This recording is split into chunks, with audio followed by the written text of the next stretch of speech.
chat, I will be making sure that Hailey and June can see those. And so we're just gonna kick us off. I'm gonna let Hailey and June introduce themselves. But again, thank you all so much for being here, and feel free to ask all the questions. Hi, I'm Hailey Normandia, and I am the business manager in the Student Affairs Business Office. Our office oversees the on-campus accounts for over 600 student organizations, and I've been working at UGA for around 7 years. Hi, everyone. I'm June Windate. I'm a business manager in the Student Affairs Business Office. I've been here for almost 16 years, and I mostly work with student organizations that receive student activity fee funding. And so that's why I know something about the all-campus allocations process. And hopefully after we have this little meeting tonight, you'll know a lot more too, and you won't be intimidated by the process because it's not meant to be intimidating. Great, so I'm going to go ahead and share my screen, and we're going to go through a short PowerPoint.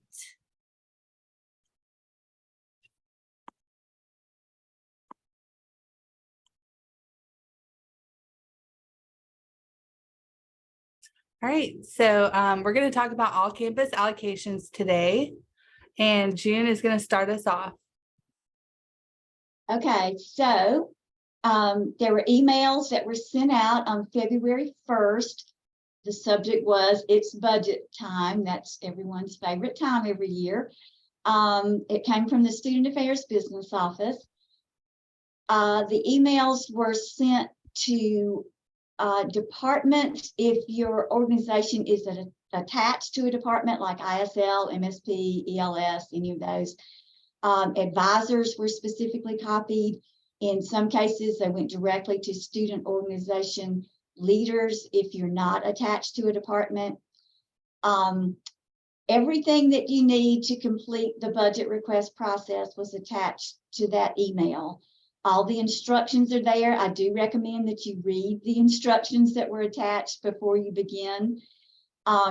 You received budget templates, which are nothing except Excel spreadsheets where you complete some information. Some of it is prior year information, current fiscal year information, and then of course what you're going to be asking for the fiscal year 2024. Also attached, there were some general recommendations, and those are recommendations that the All-Campus Allocations Committee has come up with over the years that apply to really anyone that's requesting an allocation from the All-Campus Allocations Committee. And there are also some personalized recommendations if your organization has received student activity fee funding for the year that we're currently in, fiscal year 2023, then there were some recommendations specifically for your organization that the committee made. So those were also attached. Again, the general ones are for everyone and personalized specific to what the committee wanted your organization to know about your process last year. So what do you do now with all this information that you have? Probably more than you need or want. The first thing you should do is determine the responsibilities between your student organization leaders, your advisors, anyone associated with your department, and you need to figure out who's going to do what with all of this information.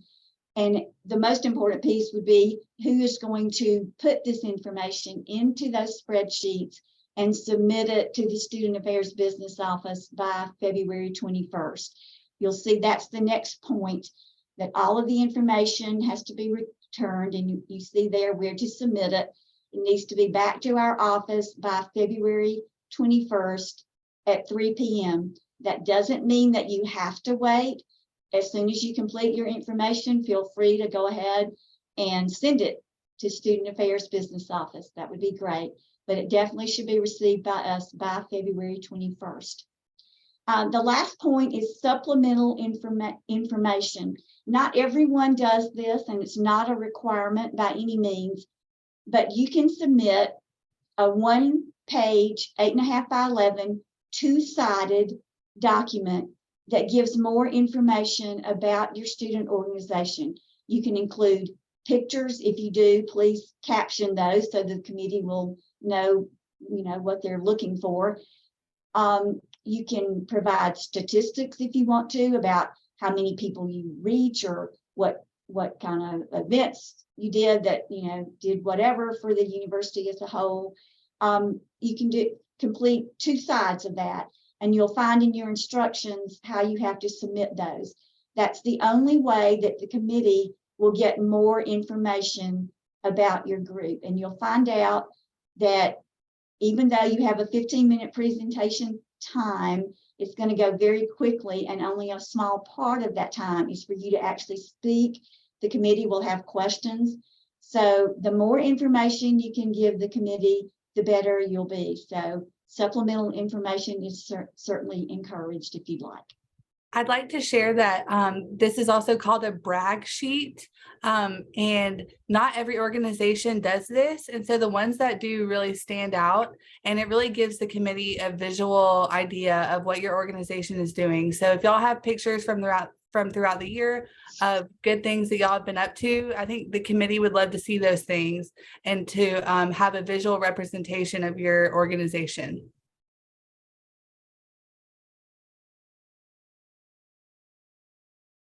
Okay.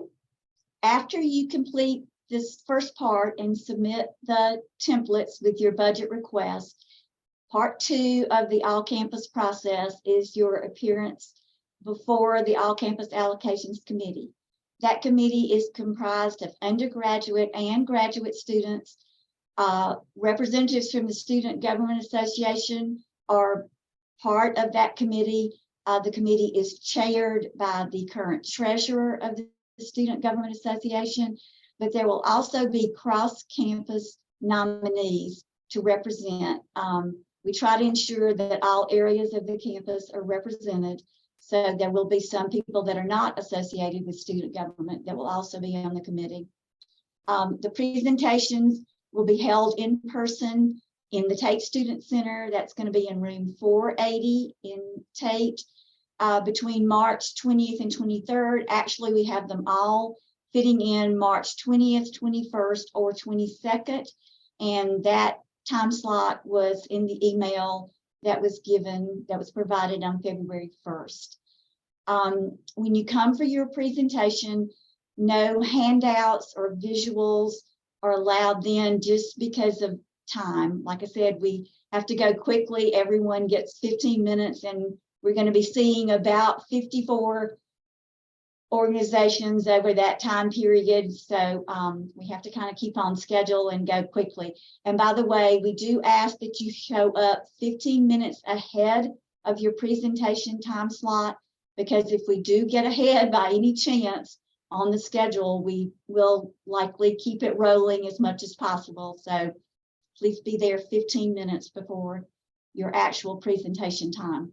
So that's another reason for submitting your brag sheets.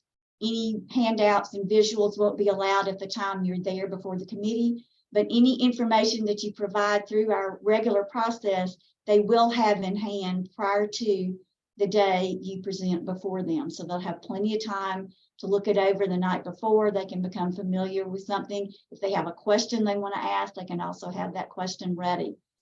So you get 15 minutes before the committee. You'll have about 5 to 7 minutes to present. You don't have to go word for word what you put in the budget templates, because they can see that and they can read that. So other overview kind of items are the kinds of things that you probably want to be talking about. Again, you do not have to go line by line on your budget. They can see what you put in there. If they have questions, they'll be ready to ask those. I will tell you, though, to be prepared when you put something on your template about an event or an activity in particular. Let's just say it's something that costs $1,000. You more than likely, if you don't already put that breakout in your template, which I suggest that you do that, and you'll see from an example that we're going to show you that it's best to probably go ahead and list those things. you definitely need to be familiar with how you came up with that cost. How much of it went to the venue rental? What was the venue? How much was for advertising? How much was for food? All the things that went into it, the person who's presenting should know how that number was arrived upon, and they need to be able to answer those questions. Don't be taken by surprise. The committee likes to have as much information as possible before they make their decisions. And I just saw the question about how many out of the 54 received funding. That is entirely up to the committee. It is the committee of your peers, those of us who sit in as ex officio members, staff people. We do not have any say in who gets awarded. It's totally up to the committee. So it'll be their decision, and the decisions are normally notified. Everyone's usually notified by the first week of April, pretty much.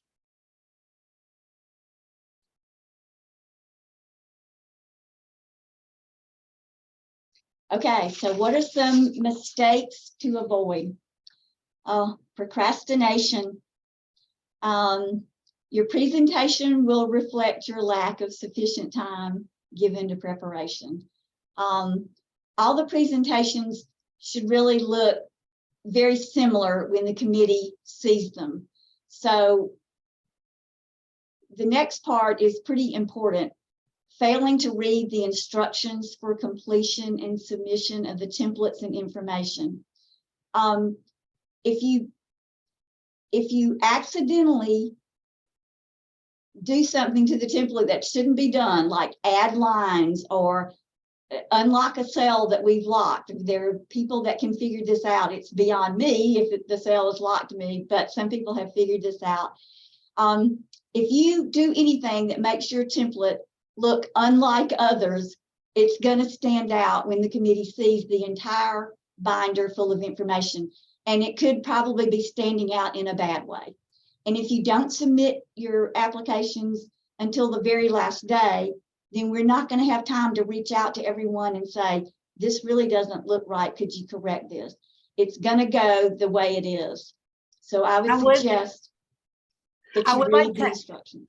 Sorry, I would like to add that I think some people try to import the templates into other programs, or they might try to put it in Office 365 or things that make it look weird. But if you just keep it in Excel, and if a cell is locked, don't try to unlock it or mess with it. Everything else that's unlocked is yours to fill in. That should help prevent making them look not right. And like June mentioned, if you get it to her ahead of time, she can work with you to get it fixed. But if you wait till the last minute and there's some big formatting error, it may not get fixed in time. And we have had groups that by the time the committee received their paperwork, it didn't print right. It was missing some information because they had messed with the template. Thank you. Sharing platforms do not work well with these Excel spreadsheets. We've seen that over the years. So like Hailey said, just put the Excel templates on a desktop, and just one person should be assigned to work from there. Other people can source the information, but it's best to just have one person just working on the spreadsheets themselves, and don't use a sharing platform, because sometimes the files can't be open when we receive them, or they can't be printed appropriately for the binders, or it's just not good. So sharing platforms are generally a no-no with this process, and we appreciate your cooperation with that. Another thing that will definitely stand out and cause your budget request to be sent back is if your income and expenses don't have the same total when you submit it. And we'll show you very shortly in an example what we're talking about, but just keep that in mind. In order to submit a balanced budget, the income and expenses have to have the same total. So we'll show you that shortly. Another thing is forgetting to use whole numbers for your budget projections. You can just project like $100, $200, $1,000, whatever, not $1,000 and 10 cents or $50.65 or whatever. We just want whole round numbers for budget purposes. That's the way the budget has to be input for the university system. And so that's the way we should get it from you. June, we have a question. Someone asked, should the brag sheet just consist of pictures or also descriptions? And is there max length? If you use photos, definitely caption those. But you can put any information that you like that you think would be important for the committee to know. You can show various events. You can do like a collage of photos from different events or whatever, and you can just label it, events or whatever. It's kind of up to you. It's your thing. You can be creative. We have some people who get very creative with it. And the maximum is the front and back of a regular sheet of paper, 8.5 by 11 is the maximum size. Okay, so another mistake to avoid is failing to supply the supplemental brag sheet. So we just talked about that. And, there's a reason to do that. This is your opportunity to give the committee some more information about your organization and what they do. And then the last thing is changing the formats or the appearance of the templates, including damaging lock cells or adding lines. We've discussed that. And you don't want your presentation to stand out for the wrong reason. Okay, so Hailey's going to share a sample budget template now so you can kind of see what we've been talking about here. We have another question. It says, what does it mean when income and expenses have the same total? What do the two consist of? Sorry. All right, so we're just getting to that part. We will actually show you what we're talking about. So this is the budget template that y'all all received in your emails from June. So this is what we would like y'all to submit by the deadline that she mentioned. And she's going to start on this first page, and it includes the income and expenses. Okay, so the first thing to be aware is that there are notes at the bottom of this page that explain kind of where you're going here. But we're going to start at the top with your mission statement. So your mission statement is really where you're going to show what is your contribution to the university community or the student experience. So you've got some room there to type. You can be as concise as you want to be, or you can type until it doesn't allow you to type anymore. So you put your mission statement there, and then you go to the specific goals to achieve the mission.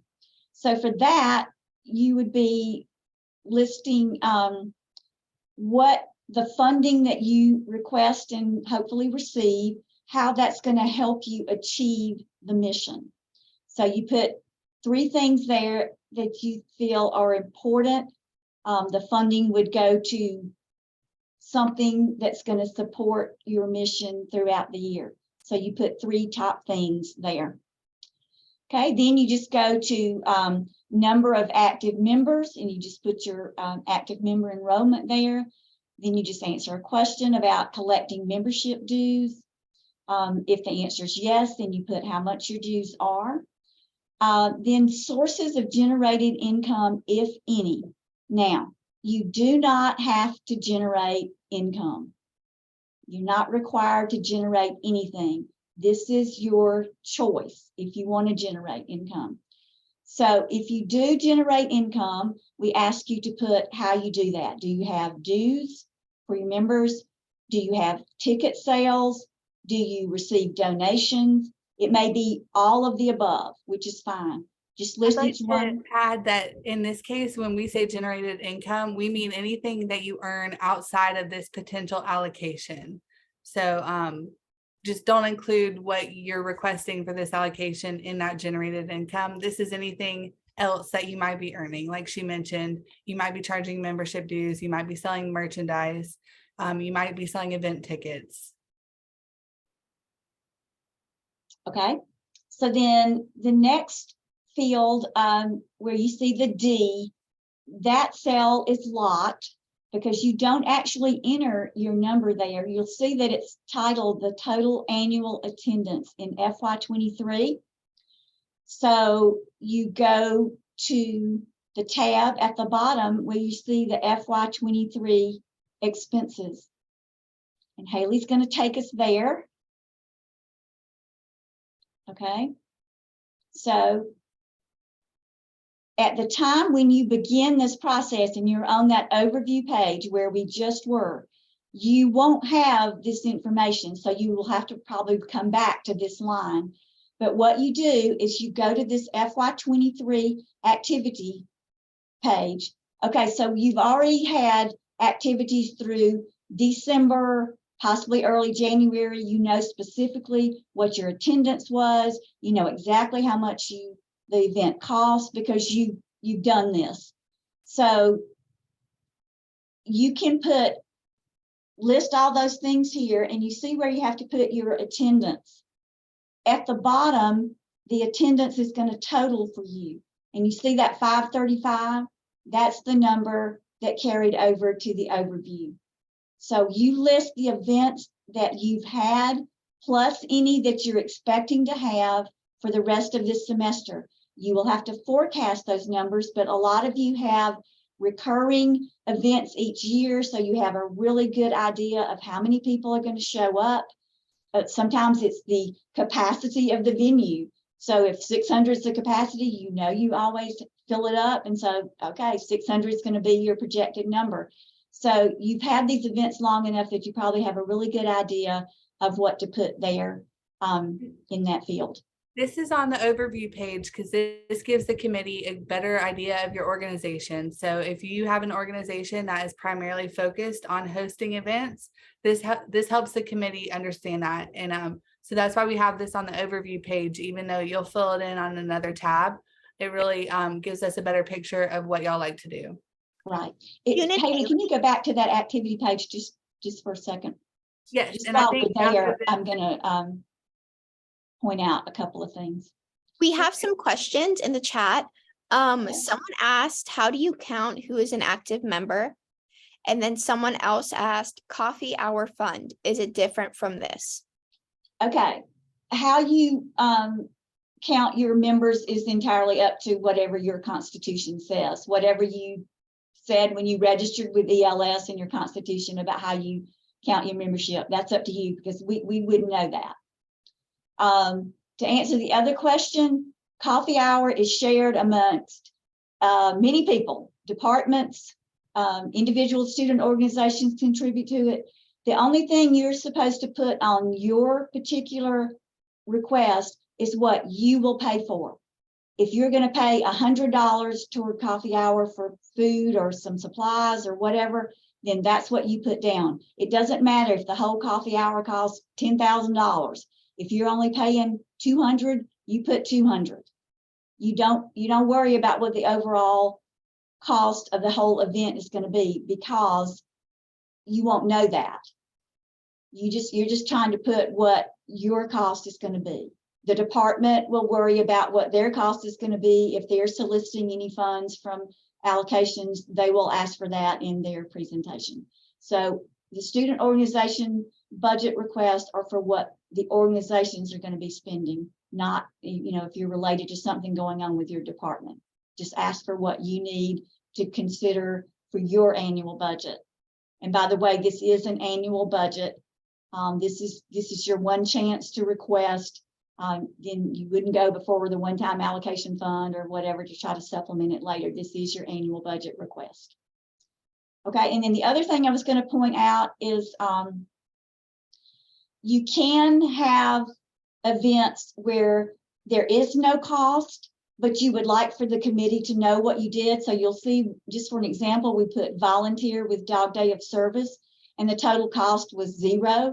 That's fine. If you volunteer for whatever and you want the committee to know about it, you can put that certainly in your brag sheet information, but you can put it here listed as an activity. It does not matter if there was no cost to your organization.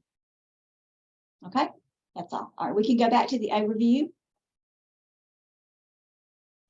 Okay, so you've completed the top portion of your information. I'm going to skip the income and expenses for just a minute, and we'll just go down to the previous student activity fee allocation. That is all historical information that was provided by me.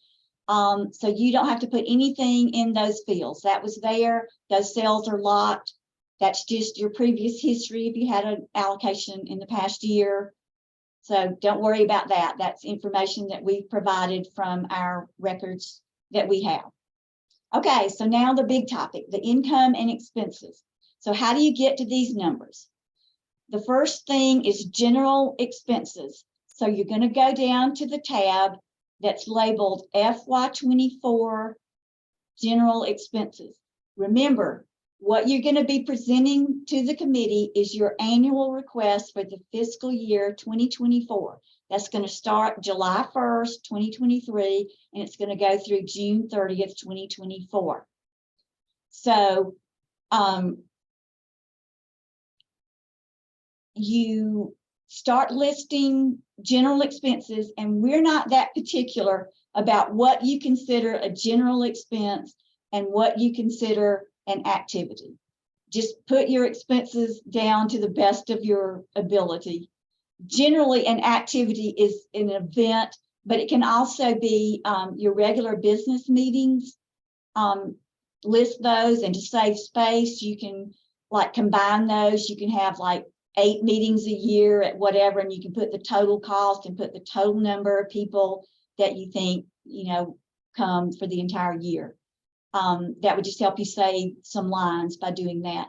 But general expenses are pretty much anything that's not included with an activity/event. If you're hosting an event, it should go on the activity page. And again, you should break out the venue, the food cost, and that kind of thing to the best of your ability. If you don't want to put it on the spreadsheet, that's fine, but be prepared to answer, because I can just about guarantee you will be asked those kinds of questions, and you won't have much time to come up with your answers at your presentation. So try to have those things at hand when you come. So this just, I'm sorry. Sorry, there's another question. Someone asked, does the sheet include fund information used after the 21st? Yes, you have to forecast for the rest of your year. So you're going to have actual numbers for whatever you've actually done now, and the hard and fast numbers, you put those down. But anything else, like I said, you've probably had a lot of these events, or by this time of the year, you should definitely know how you're going to spend your funding, because this funding is going to go away in June if you haven't used it. That's what happens with student activity fee funding. If it's not used, it's recalled. So you should kind of know by now how you expect to spend the rest of the funds. So part of your FY23 listed items will be things that have already happened for sure, and the rest will be what you expect to happen the rest of this semester. That's for the general expenses and for the activities. Part of that will have to be forecasted, as well as definitive what you've already done. In this example on the FY23 tab, you can see that June put something that's happening in April and something that's happening through the end of April. So in this example, we're showing an estimated price for something that hasn't actually happened yet. And in the notes section on the right, we really clarify what dates we're looking for. So hopefully that cuts down on any confusion if you're not sure what dates you need to include on this tab. Look at the notes section on every side, and that should help you out.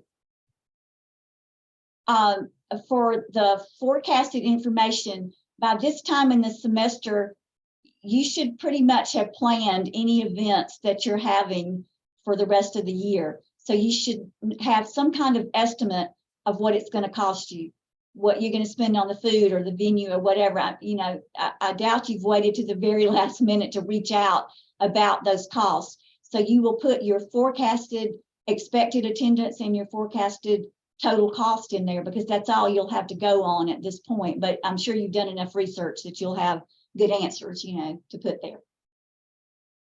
And to answer a question about putting forecasted expenses in the entire total, if you're referring to the entire total that's on the overview tab, that's already calculated based on the information you provide on the other tabs. So you really don't need to worry about what goes into that entire total, because it'll auto calculate. So just worry about putting the right expenses in every tab.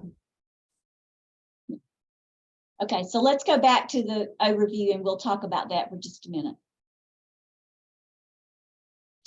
Okay, so under expenses, by general expenses, you completed your FY24 sheet. The total in this case was $1,875. So that automatically auto-filled to this overview page. Those cells under expenses are locked, so please don't try to put anything there. It's going to come from the tab that you fill out for the FY24. The same thing for the activity expenses. You completed that. At the bottom, there's a total. In this case, it was $1,875 also. So it transfers over to the overview page. Then it totals for you. So this total expense budget is $3,750. Well, what if you look at that total and you think, oh no, that's not enough money for what we need annually? You cannot go in under this page and correct any of those expense numbers. Go to the tab that it applies to, like go back to your FY24 activities. And if you need to add more lines there, add more lines, because that's how you increase your total. That's going to increase the total on that page, which will then increase the total on the overview page. Do not try to change the numbers on the overview page, though. That part won't work. So you increase, decrease, whatever on the two tabs for FY24, and that's how you change your expenses. So when you go back to your overview page and you see your expense total and you think, yes, that's exactly it. That's what we need. $3,750 in this case is what we need to operate for the year.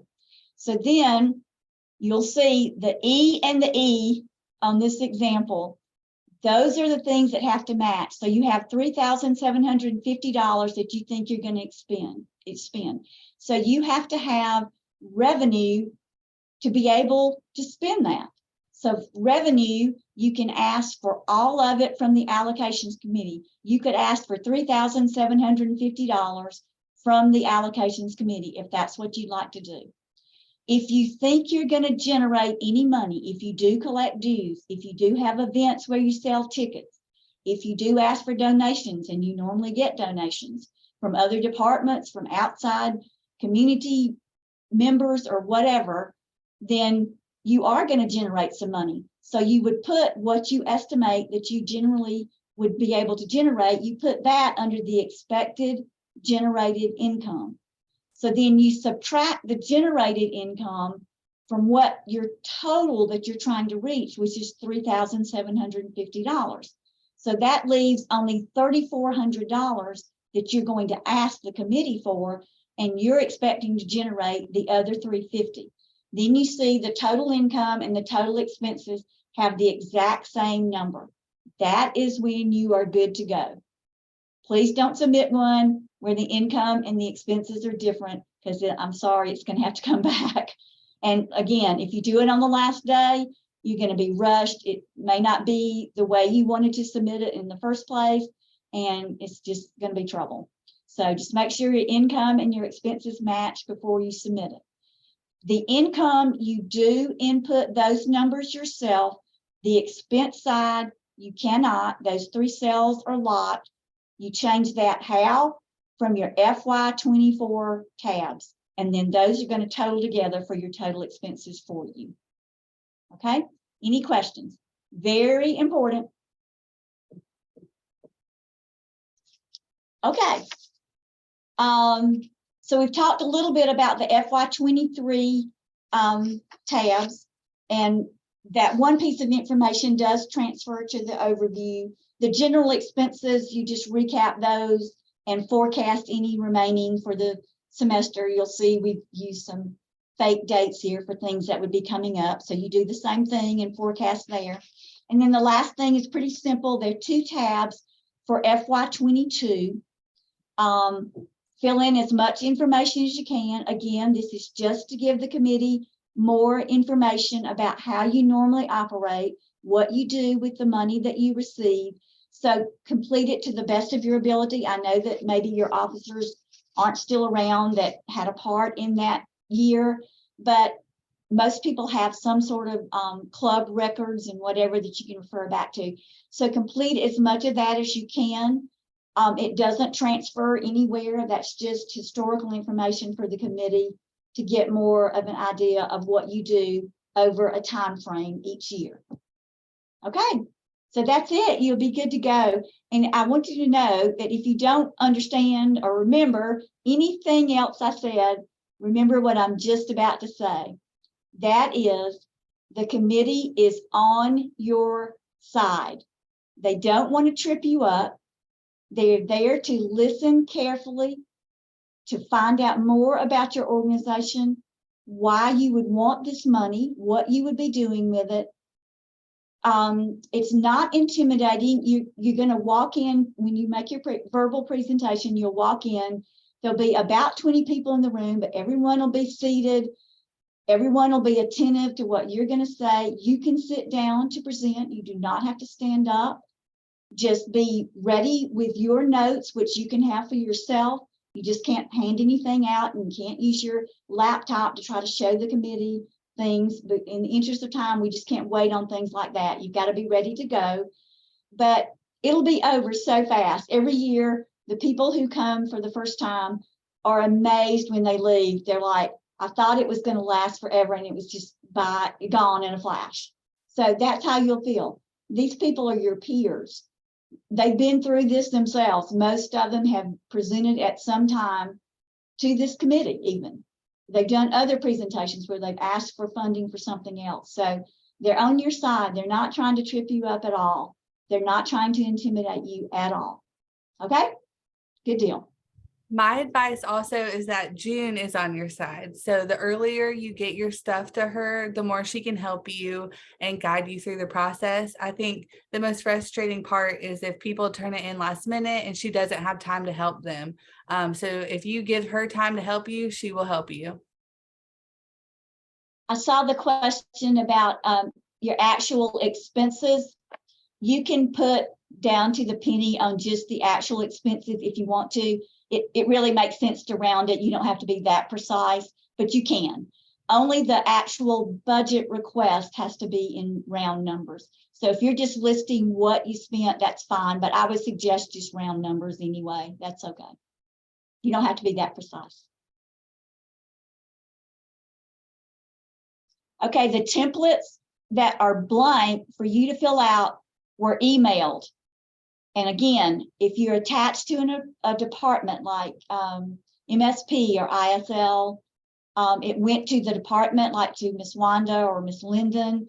In addition, it goes to advisors like if John Turner's an advisor, or it went somewhere to someone like that. If you're not attached to a department, it went to the contact that we have on file, which is the person that gets the monthly reports from us showing what the balances are, plus the advisor if you have one.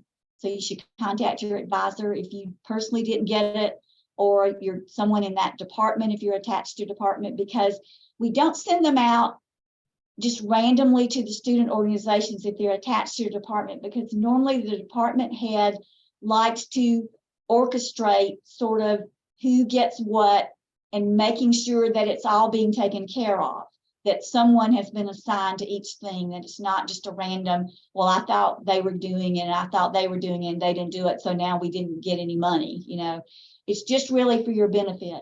So only if you're not attached to a department would you just get an email as a student representative normally. But those are the student leaders that we have on file that got those, if we have someone like that.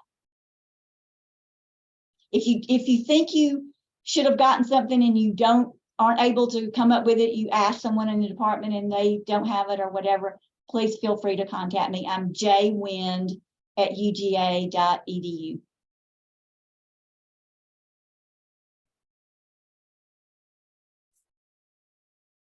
Wonderful. Well, if anyone has any questions, last minute questions that might have popped up, please feel free to drop them in the chat or unmute yourself. Yes, I believe we will be sending this out in an email to those who participated in the recording, and then you will also be able to access it. I'm pretty sure on our ELS website, but for those that are here today, you will get an email with a recording. So yes, for your question. Thank you. Okay, I think that's all from us. I know y'all have more to hear, more information to receive, so I look forward to getting your information back. Yeah, Thanks, everybody. Have a good evening. we appreciate y'all taking the time out of your busy schedules to learn about this. Y'all are amazing students, and we are so lucky to get to work with y'all. Thank you, Hailey and June, for facilitating.